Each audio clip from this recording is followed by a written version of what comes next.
That is a lot of rubber. Hey guys, Clint here, Lad Racing. Those who ain't familiar with the page, I'm Clint. That's the old Leafer. And Snowball ain't here, but my old truck Snowball, we do a lot of stuff with Snowball, but we are out here tinkering around in the shop. Ain't a lot on my list to do right yet. But as you see, we went through and kind of tinkered around with these asphalt takeoffs and figured I got home and had a few minutes to kill. Kind of went there and grooved it. This tire here I kind of went a little extreme with, and it was kind of a test deal. I got 60 something of these tires, so if I mess a couple up, it ain't such a big deal. So that was the reason why I bought so many of them, was to mess them. If I messed them up or got a little too stupid with them. But that's what we got going on right now. We're just kind of tinkering around. Got a few things to do this weekend, so we'll stick around. For those of you that don't know, this is what a basic regroover, or groover, however you want to put it.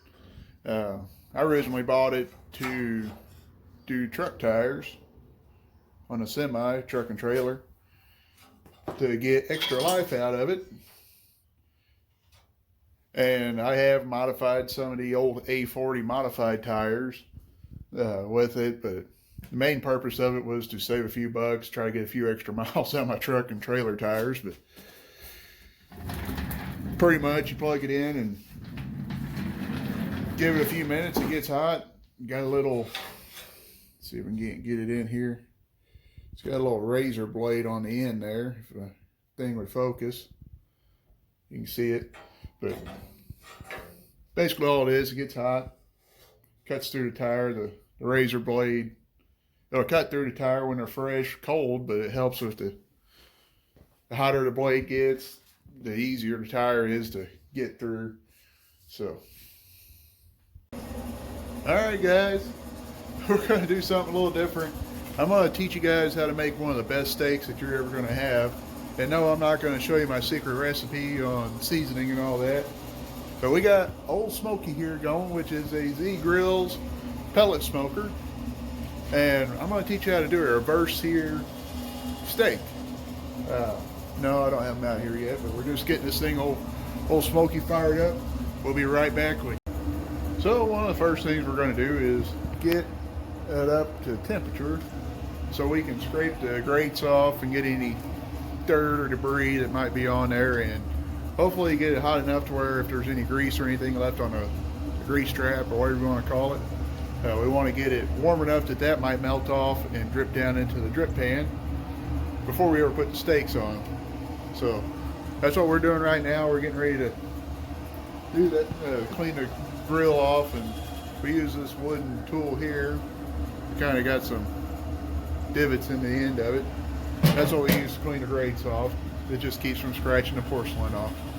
The next step after we get the grill cleaned off itself, we turn the temperature back down to about 225, 250, somewhere in there, and we run in and get the steaks. Now, like I said, we're going to get down here. You can see the steaks. You don't hear much of a cackle and sizzle and all that like you would if you run it at full temperature. That's the theory behind it. It should take about 30 to 45 minutes. We'll come back out. We'll check on these guys. And it should be about right then to, we usually cook our meat around medium. So in about 30 to 45 minutes, we should be good to crank the temperature all the way up and get the sear going. So we'll let you see it here in a minute. Now, there are some in the smoking world that will say a pellet smoker is not a real smoker. Well, to each their own. A lot of guys that smoke, they want a big bark on the outside of their meat. Well, if you want to eat bark, I can go scrape you off a piece of a tree. You can eat that. But as far as me, I want the flavor in the meat, not on the outside edge. I personally don't care for the bark. Like I said, if you want to eat bark, I can get you a piece off a tree and flavor it for you, however you want to do it. But I like getting the flavor into the meat.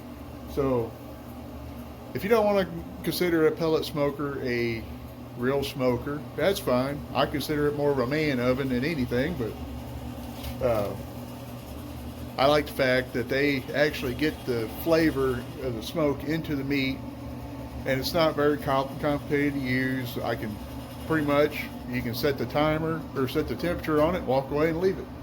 If you do got to come out every once in a while, check on it.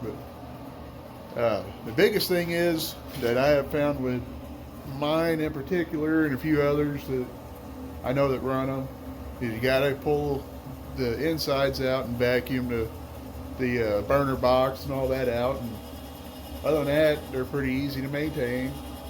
Fill them up with pellets. You know, I have to come out and constantly stoke the fire or make sure it's not too hot, not too cold. For the most part, as you can see, most of them have a temperature set up like this. So really, you set the temperature, and you know, occasionally if something ain't quite right with the system, the temperature may fluctuate. But other than that, it's like running a man oven, is what I tell guys. So, and you get twice the flavor, I believe. A lot of people I know have said they swear by the regular smoker, but they get something off of a pellet smoker, it's done right, and you get twice the flavor. So that's just my little tidbit on it.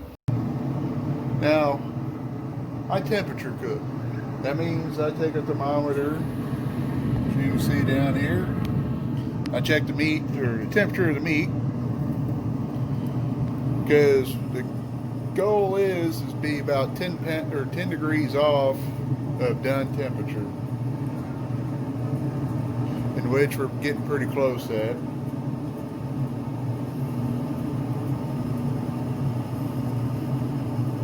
Because about 10 degrees off, you want to pull them off, let them sit for a minute, and let the smoker get up to temperature, which is, I just turn it on high and let her rip, take her chip. Now, these are one of my favorite toys to play with. They are my spatula tongs. As you can see, you got a serrated side. We got them on both sides, but you can use it to cut, flip, open a bottle. We're going to pull the steaks off. They're about pretty close to temperature to where we can pull them off now. You can say they're done on the smoking side. These steaks are so tender that they just about fall apart when you take them off. Look at that. They're so good, so good. Okay, so the final step, or you can say it's one of the final steps, is we're going to take this little dial here and we're going to turn it all the way to the left and let her rip. We're going to give her a few minutes to get up the temperature, and then we'll put the steaks back on. Right now the steaks are just sitting here relaxing, chilling. It's a little chilly out. We got our Mr. Rogers hoodie jacket on, so we'll be with you here shortly.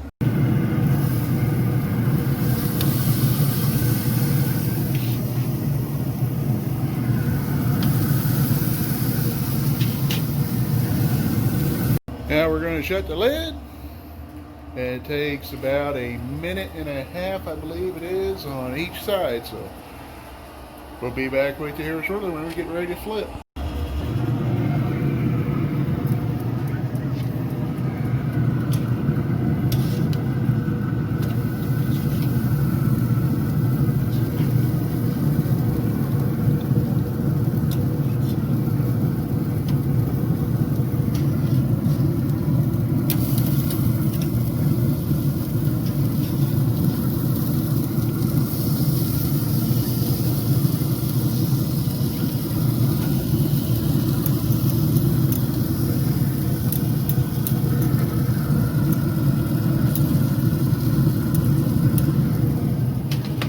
All right, they're getting closer to being done.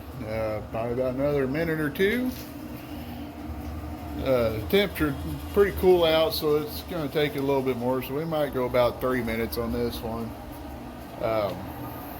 Temperature dropping in the smoker real quick, allowing the grill to cool down a lot quicker. So we're going to give it just a hair longer than what we did this last go around. We might actually flip them one more time, but the trick is to get the reverse sear is, like I said, start off slow. It takes about 30 minutes to get them close to temperature. We do medium, which is about 130 to 140, somewhere in that ballpark temperature wise. You get them within about 10 degrees of that, and then pull them off. I always pull them off just long enough to get the smoker up about 400, a little more than 400. And then we, like I say, you just put them on there. In summertime, about 2 minutes tops on one side, and you flip it. But like I said, it cooled off out here, and my smoker is cooling off faster when the lid's open. So we're going to give it just a little bit longer to get more of a sear on it. And like I said, we might flip it one more time. The good thing about doing a reverse sear, if you say lose track of time or overcook it, a lot of times the moisture will still be in it and the flavor will be in the steak. Whereas, and even if you do it well done, which I have screwed up and done well done several times, the flavor still stays in the steak. It's not like a piece of beef jerky like it typically is if you go to a restaurant or something like that. So it's something a little different than what we normally do. I figure some of you guys are kind of young or whatever, never seen this done or never understand how it's done. I thought maybe I'd just help you guys out. And like I said, I do this on a pellet smoker. It's the easiest way I know how to do it. Like I said, you could probably do it in an oven where you can control the temperature, probably on a gas grill maybe, or even, you know, if you want to use a skillet or a griddle or something like that. But like I said, it just kind of gives a chance for the meat to get the flavor into it before you actually crank out and seal the deals, and what do I call it? So, but yeah, this is a technique I use on, like I did a ham over Thanksgiving. Just put it on a slow heat, let it soak up the flavor from the smoke and the rub and all whatever else I put on the meat. It just lets it kind of soak in there real slow, and then crank the temperature right at the end. All right, coming off. That one there looks like the state of Michigan. As you can see, you got the main land. If you flipped it upside down, this would be considered the Upper Peninsula. So I'm going to call this one the state of Michigan. Then we got this guy here.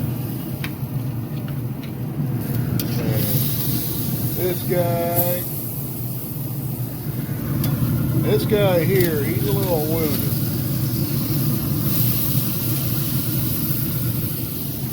He's pretty flimsy. As you can see,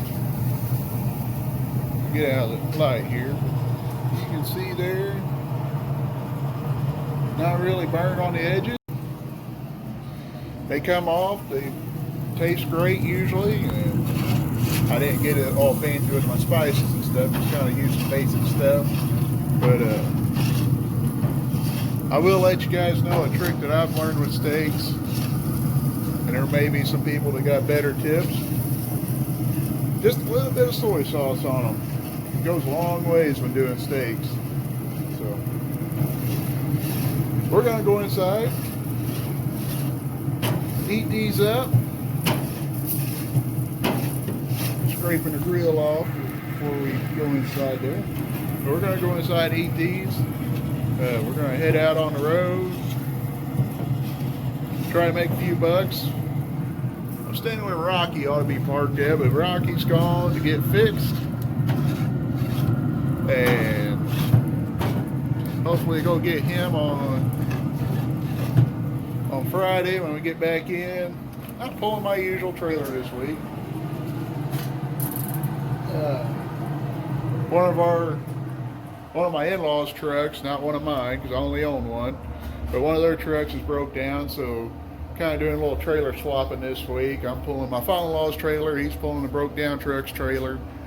And Mac is staying at home this week. So, unless something changes, but as far as I know, Friday we're probably going to get Rocky and bring him home and be able to drive him again. It'd be a little bit of reprieve on me and the wife both, because she don't like me driving her car, but I don't mind driving this one. I don't like driving her car either, because she don't like the way I drive, so I drive too fast, I guess. So we're gonna go inside and eat, get ready for the week, and we might see you out on the road, or we might see you back out here in the shop. But we figured to give you something. A little something was better than nothing. So you guys be safe out there. God bless you. We'll see you later.